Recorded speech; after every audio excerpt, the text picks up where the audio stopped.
di tuturuan ko kayo kung paano tugtugin yung Lips of an Angel by Hinder, requested by Mami Tikoy, Food Wanderer, Tekla yung main yan. 4 chords lang yung intro nito guys. Simulan natin, Asus 4. Ganito yung Asus 4. Parang nag-A ka lang pero yung ring finger mo ay dinala mo lang dito sa 3rd fret ng 2nd string. Yan. Then next ay B minor 7. Ililipat mo lang yung hintuturo dito sa ika-5 string ng 2nd fret. Yan. Simplified yan ng B minor 7 guys. Pero kung kaya nyo naman ng B minor 7 na ganito, ay walang problema. Okay na okay yan. The next G at D. Okay, yung strumming pattern naman ay ganito. Down, down, up, up, down, up. Down, down, up, up, down, up. Ganun lang.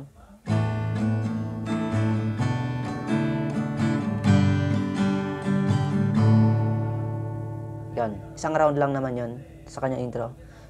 Then, may tuturo rin akong parang lapit na lapit dun sa original na intro niya guys. Ganito. Okay, isa pa.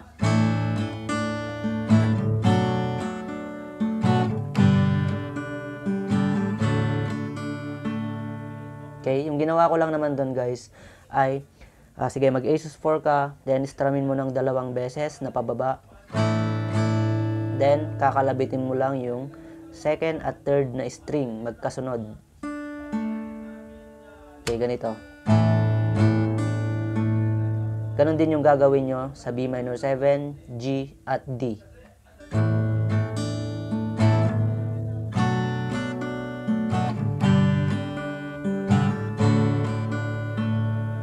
Okay, pero kung hindi nyo pa kaya yon ay pwedeng yung gawin nyo muna ay yung simpleng strumming lang. Gaya ng unang itinuro ko kanina, yung ganito.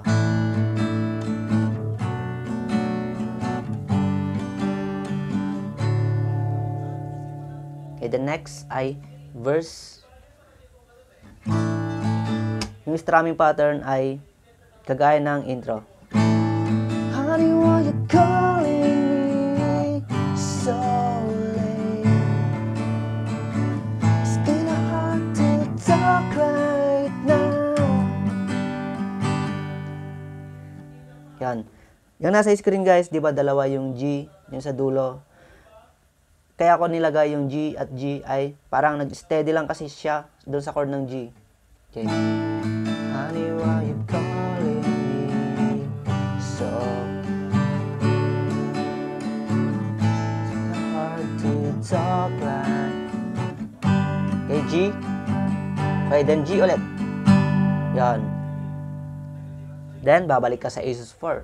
2 times yung uulitin yung chord set na yun.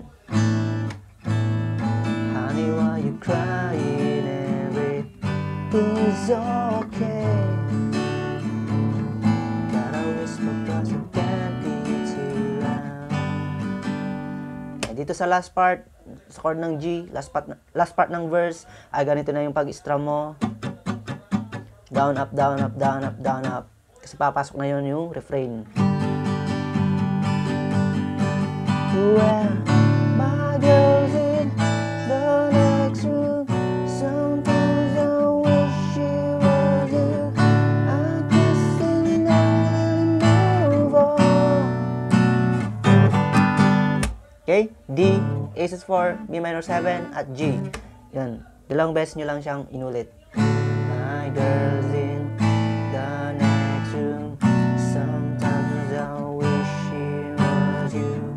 I guess we never really move on.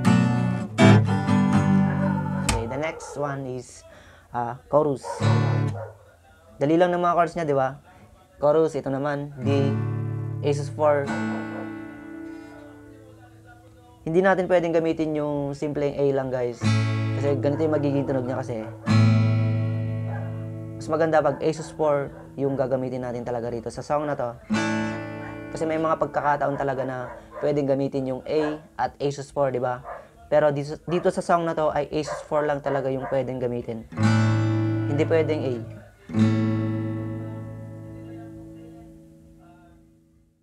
Sa kanyang chorus, ito yung mga chords niya. D, Asus 4, normal C. Pero kung kaya nyo naman guys ng C add 9, Yan. Ito yung ginagamit ko kasi nagsi-C add 9 na lang ako imbis na chord ng C. Okay? Di ba galing ka lang sa A sus 4, lilipat mo lang naman itong, yan, dalawang, yung index finger mo at middle finger dito. Familiar naman siguro kayo sa C add 9 na chord. Pero kung hindi kayo sanay dyan, ay pwede yung normal na C lang. And G. Yan. 2 times yan. Tapos B minor 7, A sus 4, E minor. Okay? Tugtugin muna natin bago natin ipaliwanag sa inyo. It's really good to hear your voice in my hands. Sounds so sweet, coming from the lips of an angel. Hearing those words makes me free. Then B minor 7. Never wanna say good. A sus 4. But girl. Then E minor. To be faithful. Then to. Okay, D slash F sharp. Pero yung ginawa ko ay yung bass na lang yung aking pinindot dyan. Bass na F sharp na lang. Pero pwede naman D over F sharp. Idamay nyo yan. Pero kahit hindi nyo na idamay yun, kahit sa taas lang, yan, yung bass lang. Patungong G. And never wanna say goodbye. Good enough, hard to be faithful. Then, with the lips of an angel, ay dediretso na yun sa kanyang interlude. 3 chords lang, B minor 7, A sus 4, at G. With the lips of an angel.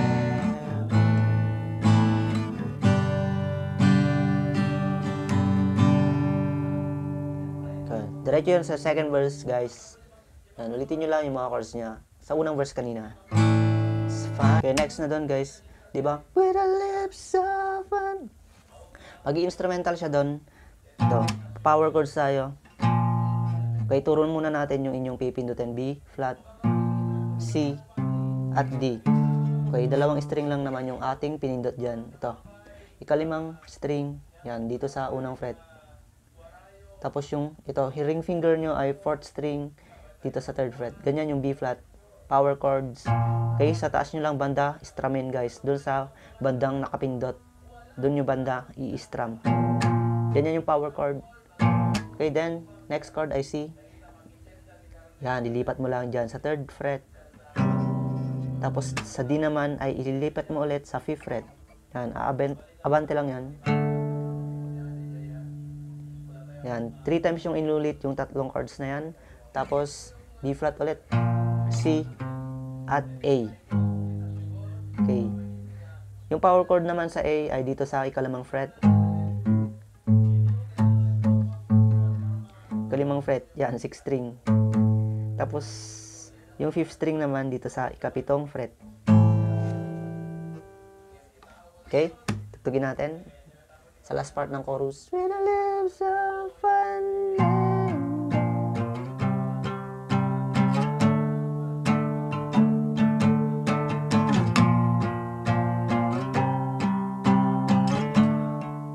okay, isa pa.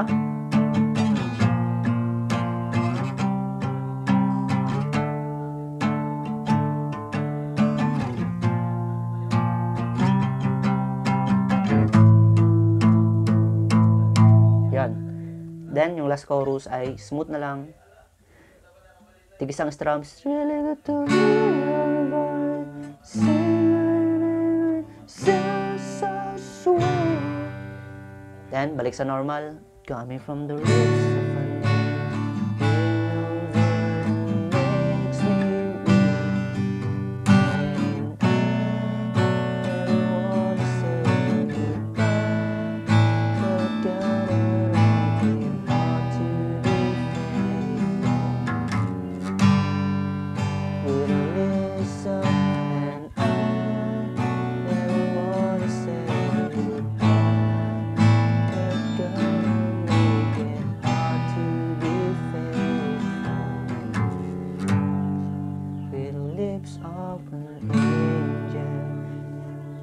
Yun. Nag-end ka lang sa chord ng D. Yan, di ba? Naulit kasi yun yung, and I never wanna say goodbye. Siyempre, babalik ka rin sa B minor 7. Never wanna say goodbye, but girl, make it hard to be faithful